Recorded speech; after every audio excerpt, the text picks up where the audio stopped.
Philippine Standard Time, alas 4:05. Gikan sa hulot balitaan sa PBS, Radyo Pilipinas, Iloilo.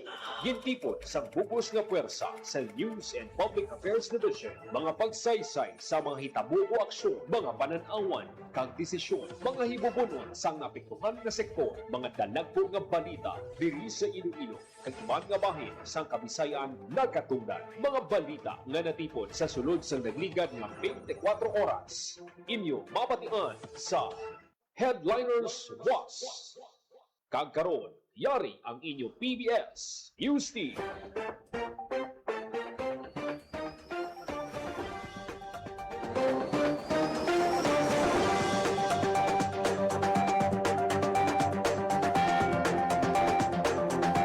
Ngayong hapon, yarang Headliners Was ng gintipon sa hulot balitaan sa DYWL, Radyo Pilipinas, Iloilo.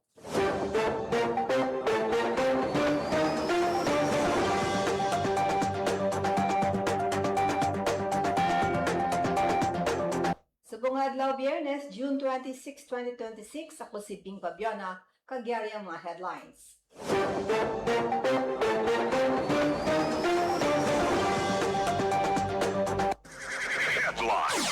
Krisis sa kuryente kagatong gintutukan sa 44th ASEAN Senior Official Meeting on Energy.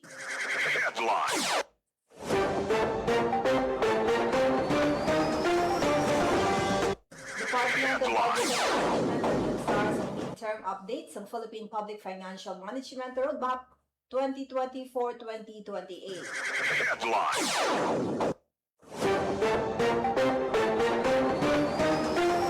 PhilHealth gamot sarang na ma-access sa pila ka mga accredited pharmacies sa probinsya sa Iloilo.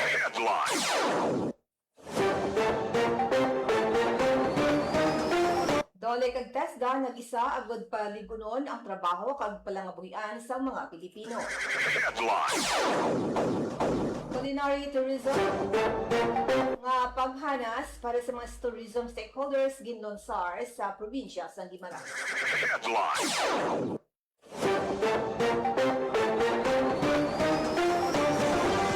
Sa mga detalye sa mga balita, krisis sa kuryente kagatong gintutukan sa 44th ASEAN Senior Official Meeting on Energy. Yari ang report ni Rialyn May Cordero.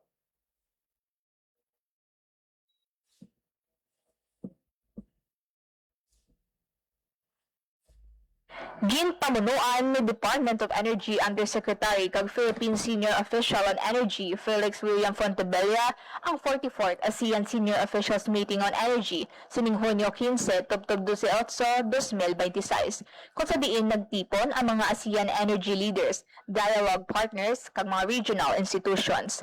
Sentro sang apat ka adlaw nga pagtilipon ang pagduso sa mga inisyatiba nga mapasiguro sang masaligan, barato kag sustainable nga enerhiya para sa tanan sa tunga sang krisis. Pareho sang nagasaka nga demand kag mga pangkalibutan na panghangkat sang ekonomiya. Gintutukan sa mga lider ang pabakod sang kooperasyon paagi sa mga konkreto nga inisyatiba pareho sang ASEAN Power Grid kag ASEAN Framework Agreement on Petroleum Security. Ini nga mga tikang nagatuyo nga magtukod sang mas mabinatpunon kag sigurado nga supply sang kuryente kag langis para sa bilog nga rehiyon. Sa sini nga tuig nga pagpanguno sang ASEAN Energy Corporation, ginasuportahan sang Pilipinas ang pangkabilugan nga economic resilience paagi sa pagduso sa mga mapuslanon nga inisyatiba sa enerhiya. Tuyo sining mga tikang nga magdala sang mas sigurado kag barato nga kuryente kag langis para sa tanan. Para sa Bagong Pilipinas, ini si WBSU Intern Rialyn May Cordero, Radyo Pilipinas, Radyo Publiko. Radyo Pilipinas. Radyo Pilipinas News. Management naglunsar sa midterm updates ng Philippine Public Financial Management Roadmap 2024-2028. Yari ang report ni Frenchie Banyas.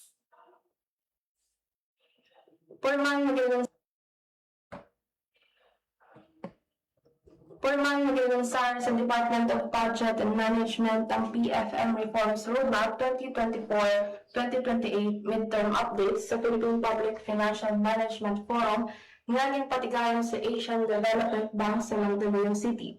Ang roadmap maging giyas sa mga reforma sa pagdumala sa pondo sa gobyerno tungkol 2028. Ginpasindunggan ang seremonya, naging paulangan ni TBM Acting Secretary Kim Robert De Leon. Sa iyang pamulong-pulong, ginpabutyan na yara sa kritikal na tinion ang Pilipinas sa pagpamuna sa reforma. Ilabi na nga ang target sa puso ng maging upper middle income economy. Yung tambungan sa mga opisyal halin sa TBM, Asian Development Bank, World Bank, Development Partners, kag stakeholders ang aktibidad.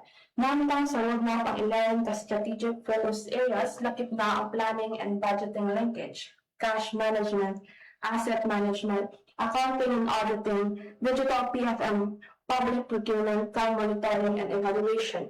Yung mabutyag sa DBM na ang mga reforma manundalan para sa mas magasig na serbisyo kag mas madamong oportunidad para sa mga Pilipino. Para sa Bagong Pilipinas, ini si WBSU Intern Friendship Banyas. Radyo Pilipinas, Radyo Publiko. Radyo Pilipinas. Radyo Pilipinas News. PhilHealth gamot sarang na ma-access sa pila ka mga accredited pharmacies sa probinsya sang Iloilo. Yan ang report ni Miriam Grace Erenieta. Rang nga mga avail sang PhilHealth gamot ang mga pumuluyo sa probinsya sang Iloilo, bangot Sarang nga mga avail sang PhilHealth gamot ang mga pumuluyo sa probinsya sang Iloilo, bangod may yara na sa mga accredited facilities sa probinsya. Ginpahayag ni Dr. Rodney Labis, Head sang Health Service Delivery Division sang Iloilo Provincial Health Office, may yara na sang labing una nga LGU-owned PhilHealth gamot sa probinsya sang Iloilo nga nahamtang sa munisipalidad sang Sara. Siningkaron lang sa ginlaunch ang PhilHealth gamot sa Sara Primary Care Facility nga ginadumalangan sa lokal nga panguluhan. Dugang pa ni Dr. Labis nga may yara man sa pribado nga pharmacy sa probinsya nga accredited man bilang PhilHealth gamot facilities. Lakip diri ang 640 pharmacy sa Pasig City, Diyos ang pharmacy sa Barotac Nuevo kag Comunidad Pharmacy sa Estancia. Sa idalong sang PhilHealth gamot program, ang mga miyembro sang PhilHealth kag ang ina dependents sarang makaabil sang libre nga bulong balor 20,000 pesos kada tuig. Sakop sini ang 75 ka kinahanglanon nga bulong nga pwede maagom sa accredited yakap clinics. Kinahanglan lang sang PhilHealth members nga magpadista kag magpakonsulta sa yaman na kalusugan program kon yakap providers kag sa tion nga may prescription ang doktor sa mga bulong sarang nga makapadulong ang mga benepisyaryo sa accredited gamot providers. Gamot accredited facility nga ang gobyerno kag-RHU. And we have several gamot accredited facility also na ara sa mga private sa mga pharmacies nato nga yung public of PhilHealth na makapadulong so na ara sa mga private sa mga pharmacies nato nga yung public of PhilHealth pwede ninyo access dahil ang reseta ng ginatag sa itong yakap provider. Nabatian ang kabayan sa pahayag ni Dr. Labis. Para sa Bagong Pilipinas, man Grace Aranyata, Radyo Pilipinas, Radyo Publiko. Radyo Pilipinas. Radyo Pilipinas News. Dole kag TESDA nag-isa agud paligunon ang trabaho kag palangabuhian sang mga Pilipino. Yari ang report ni Frenchy Banyas. Nag-isa ang Department of Labor and Employment kag Technical Education and Skills Development Authority para panigunan ang oportunidad sa trabaho kag palangabuhian para sa bag-ong Supplemental Joint Memorandum Circular nga ginpirmahan sang June 24, 2026. Ang kasultanan nagatuloy na maghatag sa mas mabakod na suporta sa mga benepisyaryo sa programa sa DOLE naging pabasko paagi sa mas structured na sistema. Isa sa mga doktor at ikaw ang mga pagpatunan sa graduation system na naghatag sa opsyon sa mga benepisyaryo na makapili sa employment track o livelihood track. Ang pagpili ginabase sa ilang abilidad, kahimtangan sa ekonomiya, kag handom sa karera. Sunod ang DOLE Secretary Francis Tolentino, ilang programa na gatuyo ang maghatag sa mas malapad na oportunidad sa kabataan nga makahanas, makapundar sa negosyo, kag malabot ang malawig nga palangabuhian. Ginapapaskog sini ang kapasidad sa mga Pilipino nga maging mas handa sa trabaho kag maging mas babakod sa pangabuhi. Para sa Bagong Pilipinas, ini si WVSU Intern Friendship Ganas, Radyo Pilipinas, Radyo Publiko. Radyo Pilipinas. Radyo Pilipinas News. Culinary tourism training para sa mga tourism stakeholders, ginlunsar sa Guimaras. Yarang report ni Michael Jansen de la Cruz. Ginpatuman sang Department of Tourism o DOT Region 6 kag Guimaras State University ang isa ka culinary training sa probinsya sang Guimaras. Masobra sa 30 ka mga partisipante halin sa mga local farm owners kag coastal communities ang nag-intra sa nahinambitan nga aktibidad para mapaayo pagid ang ila abilidad sa pagluto kag pagpresentar sang pagkaon para sa mga turista. Ginpangunahan sang local chief CJ Halamdoni ang aktibidad kung sa diin gintudlo niya ang gusto nga paggamit sa mga local ingredients sang probinsya. Nagtambong man sa aktibidad si Anay DOT6 Regional Director Helen Catalbas nga nagsiling nga dako ang mabulig sang programa para magbukas ang dugang nga palangabuyan sa mga pumuluyo. Para sa Bagong Pilipinas, ini si WVSU Intern Michael Johnson de la Cruz, Radyo Pilipinas, Radyo Publiko. Radyo Pilipinas. Radyo Pilipinas News. Yumbar Hospital, nakabaton sang Mother Baby Accreditation. Yari ang report ni Hope Torrichante.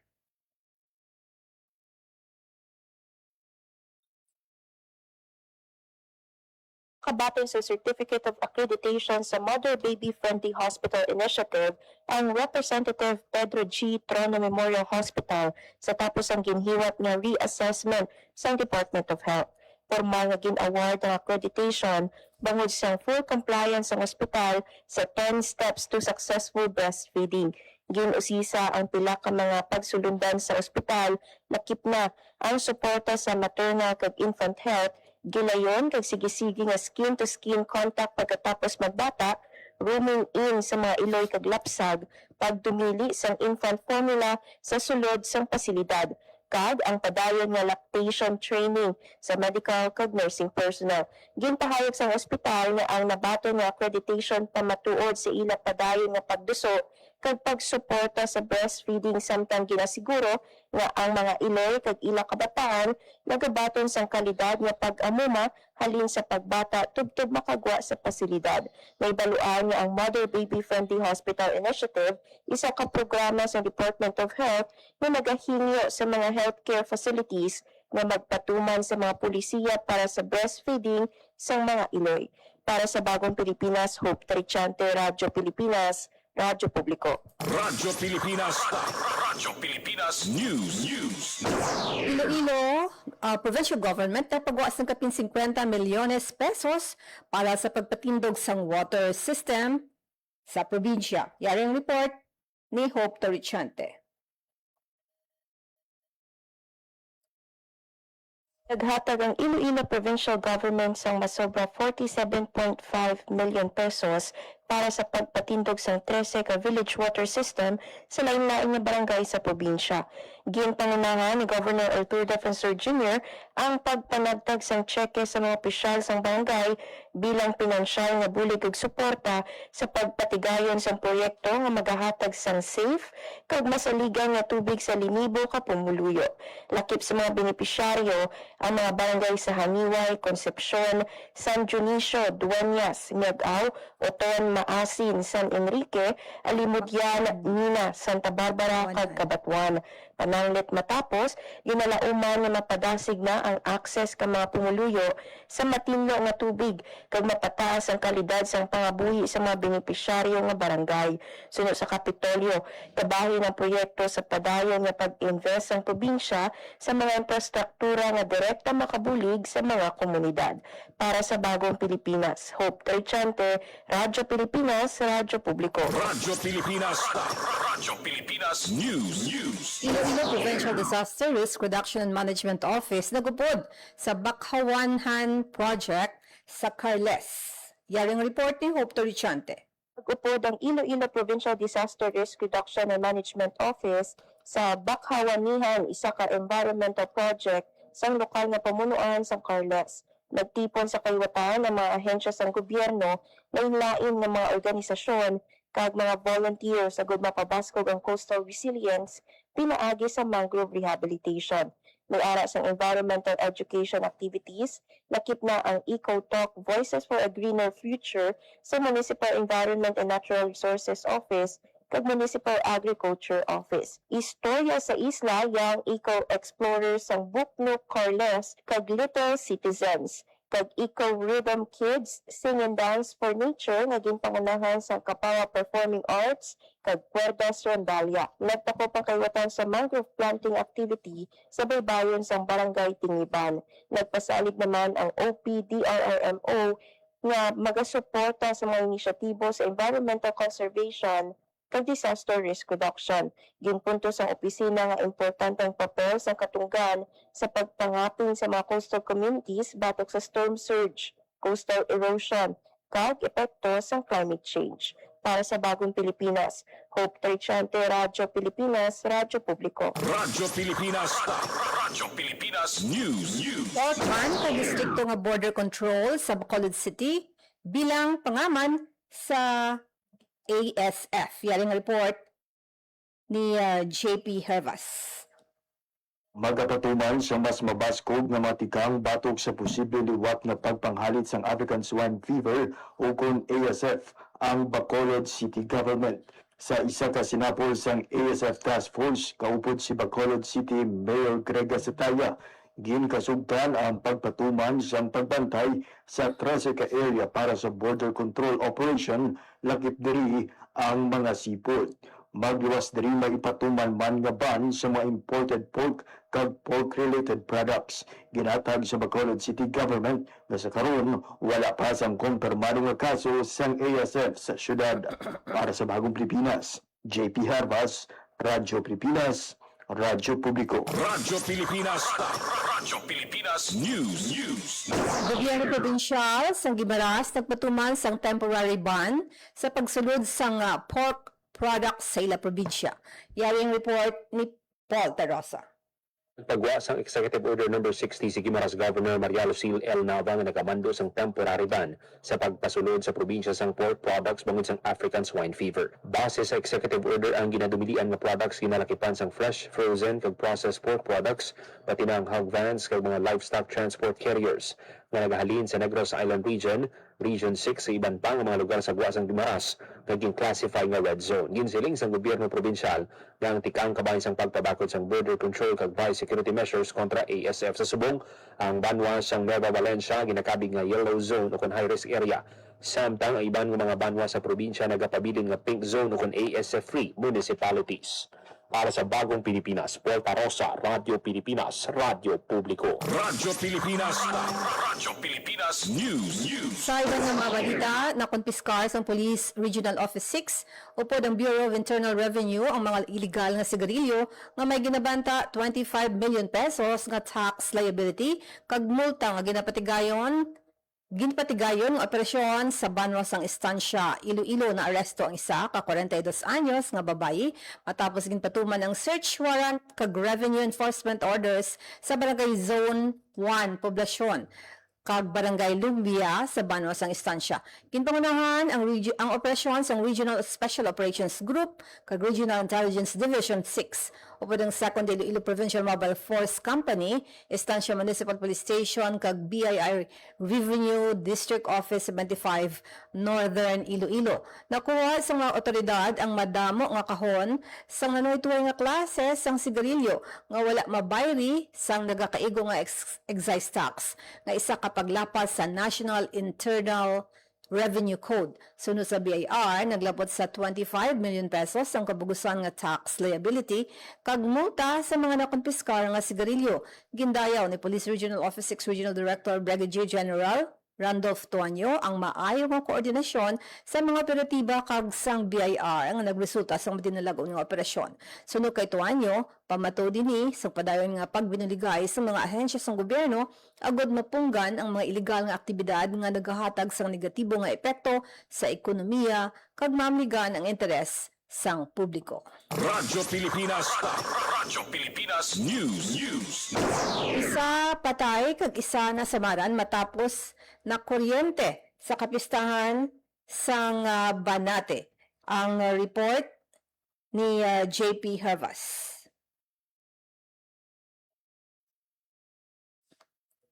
Samtang, ginkumpirmar ni Banati Mayor Junjun Gonzales nga isa ang patay kag isa pa ang nasamaran matapos na kuryente. Samtang patakop na ang mga aktibidad sang kapistahan sang Banate. Suno kay Mayor Gonzales, ginbawian gid sang kabuhi ang isa ka 11 anyos nga residente sang Banwa nga nagatuyo man lang kun tani nga magbulig sa na kuryente nga sa isa pa ka residente. Sa karon padayon ang ginahibalo pa sa mga otoridad ang nangin kabangdanan sa pagluntad sa insidente. Nakighinunano naman ang alkalde sa mga event supplier na nagpasalig sang ila kahandaan nga magbulig pananggit matumod ang ginhalinan sang pagkuryente. Samtang gipasiguro ni Mayor Gonzales nga mas hugton pagid ang ilang mga tikang agud man siguro ang safety sang publiko sa mga masunod nga edisyon sang kapistahan. Kinatagman sang alkalde nga magapadayon ang pagpalabot sa bulig sang lokal nga panguluhan agud masuportahan ang mga apektado nga pamilya sa ila mangin kinahanglanon. Radyo Pilipinas. Radyo Pilipinas News. Agrarian Reform Cooperative isa Sara Iloilo tudloan sang food safety sa pagproseso sang kanton nga human sa kalabasa. Yari ang report ni JP Hervas. Pagpaidalong sa food safety training ang makatapos ang Ladab Agrarian Reform Cooperative sa Banwa sang Sara agud pamasugon ang ila pag-obra sang kanton nga human sa kalabasa. Ang paghanas ginpatigayon sa Department of Agrarian Reform o Kondal Iloilo katuwang ang University of the Philippines Visayas School of Technology sidalong sa Village Level Farm Focus Enterprise Development Program. Lakip sa mga gintudlo sa mga partisipante ang husto nga pagdumala sa pagkaon, hazard analysis, critical control points, mga good manufacturing practices, kag ang sanitation standard operating procedure. Pinaagi sa paghanas, nagalamang Bar Iloilo nga mapasandog pa sa kooperatiba ang kalidad sa produkto, masiguro ang food safety, kag mapasangkad ang ilang merkado. Para sa Bagong Pilipinas, JP Hervas, Radyo Pilipinas, Radyo Publiko. Radyo Pilipinas. Radyo Pilipinas News. Programa kag serbisyo sa gobyerno tuloy sa pagnegosyo ginpakilala sa Department of Trade and Industry sa Maasin. Yari ang report ni JP Hervas. Ginpakilala sa Department of Trade and Industry kundita Iloilo sa Banwa sang Maasin ang pila ka programa kag serbisyo sa gobyerno tuhoy sa pagnegosyo. Sining karon lang, ang ahensya naghiwat sa Negosyo Center Advocacy Campaign towards Strengthened Services sa Barangay Subog, Maasin. Katuyuan sa aktibidad nga mabuligan ang mga lokal nga negosyante, mga mangunguma kag mga luyag nga negosyo paagi sa paghatag sang ihibalo tuloy sa pagnegosyo kag mga programa sa gobyerno lakip na ang pag-angkon sang pondo. Nagserbe man nga resource speaker ang mga business counselors gikan sa mga negosyo centers kag mga tiglawas ng DTI pati na sang Small Business Corporation. Nagpalabot man sa ilatag sa kasuporta ang mga opisyal sa Banwa sa pagpamuno ni Maasin Mayor Francis Amboy, kaupod ang mga opisyal sang barangay. Para sa Bagong Pilipinas, JP Hervas, Radyo Pilipinas, Radyo Publiko. Radyo Pilipinas. Radyo Pilipinas News. Samtang arestado ang mangingisda nga nagagamit sang dinamita sa ginpatigayon nga Seaborne Patrol Operation sa Iloilo Provincial Bantay Dagat Task Force sa Culebra Island, Barangay Talutuan, Concepcion. Ang suspetsado ginkilala nga si Ronald Del Rosario Bacolod, 30 anyos, residente sang Barangay Punta, Batuanan, Carles. Kaupod sang Bantay Dagat Task Force Operasyon ang 2nd Iloilo Provincial Mobile Force Company kag Regional Intelligence Unit No. 6. Nakuha sa suspect ang motorbangka, fishing paraphernalia kag 2 ka kilo nga isda. Sa karon niya sa kustodiya sa Concepcion Municipal Police Station ang suspect samtang gina-preparar ang kaso nga ipasaka batok sa iya. Radyo Pilipinas. Radyo Pilipinas News. 94th Infantry Battalion may bago nga commander. Yaring report ni Paul Tarosa. Iwat ang change of command ceremony ng 94th Infantry Mandirigma Battalion sa headquarters sa Barangay Libas, Isabela Negros Occidental. Sila formal na nagpungko bilang bagong battalion commander si Lieutenant Colonel Rio Ranilo Malanao. Yung panguna ng seremonya ni Major General Michael G. Samson, commander ng 3rd Infantry Division. Pintalusan ni Malanao si Lieutenant Colonel Zigfred Tayaban. Si Lieutenant Colonel Malanao, miyembro ng Philippine Military Academy Mandarangal Class of 2003, kang nag-alagad man bilang Brigade Executive Officer sa 303rd Infantry Brigade. Samtang si Lieutenant Colonel Tayaban, baga sa iluhon sa headquarters ng 3rd Infantry Division, nagpadayon nga makatag sa ibalo kang eksperyensya sa mga misyon sa division. Sa mensaheng pasalamatan ni Major General Samson si Colonel Tayaban kag ang mga opisyal kag soldado sa 94th IB bangod sa ila dedikasyon, kalidad nga serbisyo kag dako nga kontribusyon sa pagpalig-on sang kalinong, seguridad kag para nga pag-uswag sa ila area of responsibility. Bugos naman ang kumpiyansa ni Samson sa bago nga commander sa 94th IB bangod sa profesionalismo kag dedikasyon ni Lieutenant Colonel Malanao. Para sa Bagong Pilipinas, Walter Rosa, Radio Pilipinas, Radio Publiko.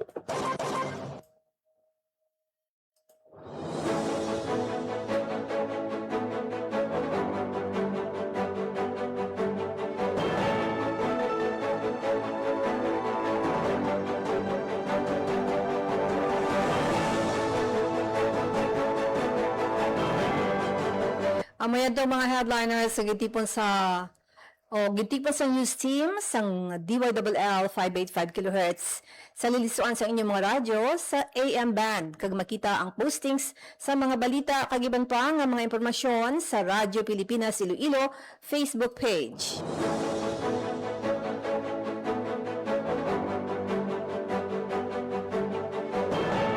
Sa mga kaupod ko sa technical side sa studio, si Rochelle Jones Otahero, sa Benson Transmitter, si Pipoy Magallanes.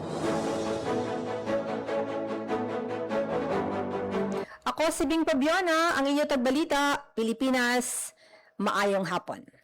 Ang inyong tulay sa himpapawid ng serbisyo publiko, ang Presidential Broadcast Service, Radyo Pilipinas, Radyo Publiko. Radyo Pilipinas. Radyo Publiko.